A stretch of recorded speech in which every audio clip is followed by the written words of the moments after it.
দেখেন আওয়ামী লীগকে তো মানে দুইভাবে নিষিদ্ধ করা যেত। একটা হলো যে একটা আইনগত প্রক্রিয়ার মধ্য দিয়ে ইয়ে করে তারপরে করা, আর একটা হচ্ছে যে পলিটিক্যালি মার্জিনালাইজ করা, হ্যাঁ, বেটার পলিটিক্স দিয়ে। যেমন মুসলিম লীগ কিন্তু নিষিদ্ধ না, কিন্তু do you find Muslim League anywhere in the country? এটা কিন্তু নিষিদ্ধ না, কিন্তু মুসলিম লীগের কোনো অস্তিত্ব আছে? কি কারণে? এটা মার্জিনালাইজড হয়ে গেছে। বেটার পলিটিক্স দিয়ে মুসলিম লীগকে মার্জিনালাইজ করা হয়েছে।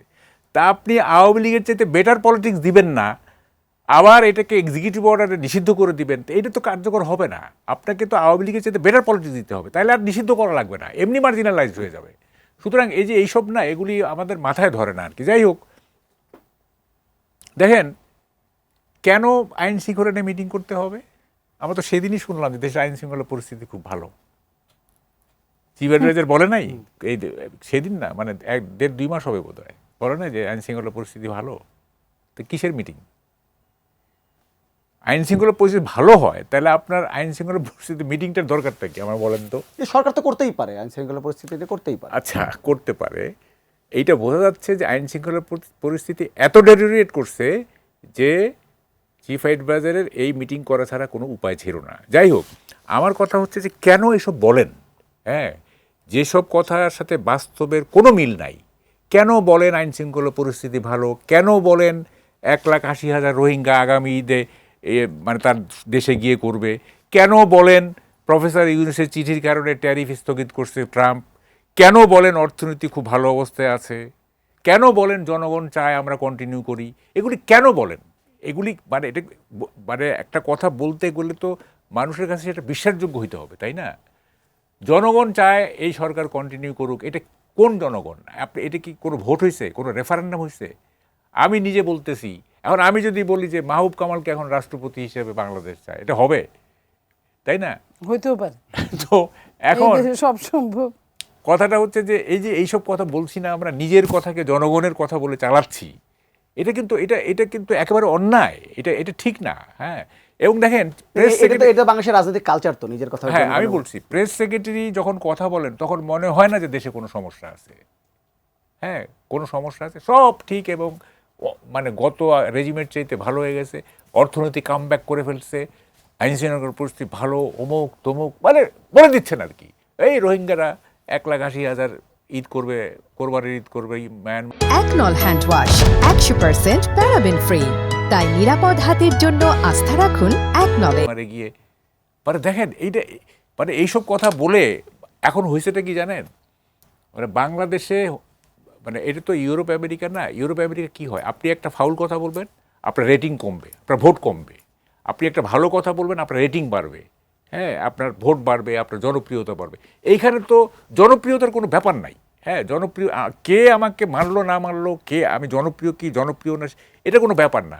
ব্যাপারটা হচ্ছে যে আমার কাছে কতটা ক্ষমতা আছে, আমার কাছে কতটা ক্ষমতা আছে এবং এই ক্ষমতা আমি এক্সারসাইজ করব।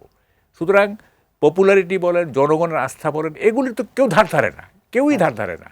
হ্যাঁ, অপোজিশনও ধার ধারে না, সরকারও ধার ধারে না।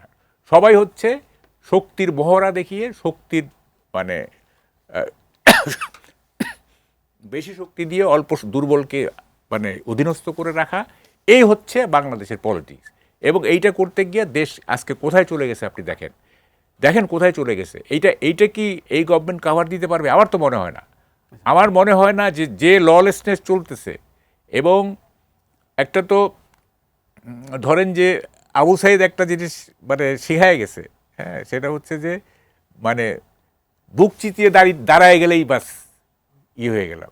এই যে মানে মৃত্যুকে আলিঙ্গন করতে শেখা, এটা তো সবাই শিখে ফেলছে। এখন তো আপনি গুলি করে কিছু করতে পারবেন না, কিচ্ছু করতে পারবেন না। আবু সাইদ একটা লেসন দিয়ে গেছে, হ্যাঁ, এবং গুলি করে কিছু করতে পারবেন না। ফলে এই অরাজকতা, এই যে মানে ব্লকেট, তারপরে মানুষের দুর্ভোগ, রাস্তাঘাট বন্ধ করে দেওয়া, করে দেওয়া, দাবি যমুনায় অবস্থান, সচিবালয়ে অবস্থান, ওইখানে অবস্থান, নির্বাচন কমিশন অবস্থান, এই জিনিসগুলো আপনি আর কন্ট্রোল করতে পারবেন না, একেবারেই পারবেন না। এবং এইটা একটা চরম অ্যানার্কির দিকে যাচ্ছে। এইটা পারতেন আপনি যদি দেখেন এইটা কি করা উচিত ছিল। আমি যদি চিফ অ্যাডভাইজার হইতাম তাহলে কি করতাম? আমি 7 দিন সেলিব্রেট করার জন্য সুযোগ দিতাম সবাইকে। এত বড় বিজয়, ঠিক আছে, এত বড় এই সেলিব্রেশন করো। ওখানে টুকটাক মারামারি কাটাকাটি কিছু হইতো, ধরেন যে কিছু ভাঙাভাঙি হইতো। 7 দিন পরে আমি একদম স্ট্রিক্ট হয়ে যেতাম, এখন থেকে রুল অফ ল চলবে। তত পুলিশ ছিল না, হ্যাঁ? কোত্থেকে কি করবে? আর্মি ছিল না, এই আর্মি তো আর্মি তো মাঠেই ছিল। আমি বলি এই আর্মি তো 5 তারিখের আন্দোলন সফল হওয়ার পিছনে উনি স্টেক হোল্ডার কিনা। তা আপনি এই আর্মিকে ব্যবহার করতে, এই আর্মিকে তো আপনি ব্যবহার করতে পারতেন প্রপারলি, আপনি সেটা চান নাই, আপনি চাইছেন কেওয়াস।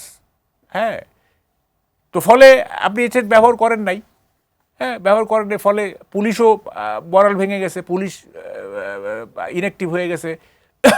শেষ পর্যন্ত আপনি সড়কের শৃঙ্খলা ছাত্ররা মেনটেন করলো কিছুদিন, হ্যাঁ কিছুদিন ছাত্ররা মেনটেন করলো, তো আপনি তো ওই আর্মিকে কাজে লাগালেন না। আপনি যদি 7 দিন সেলিব্রেশনের পরে বলতেন যে এখন থেকে রুল অফ ল, কোনো হাঙ্কি পাঙ্কি চলবে না, হ্যাঁ, তাইলে না আজকে একটা ভালো সমাজ দেখতে পারতেন। মানে তা আপনি ঢিল দিয়ে দিছেন তো, অনেক প্রথম থেকে ঢিল দিয়ে দিছেন।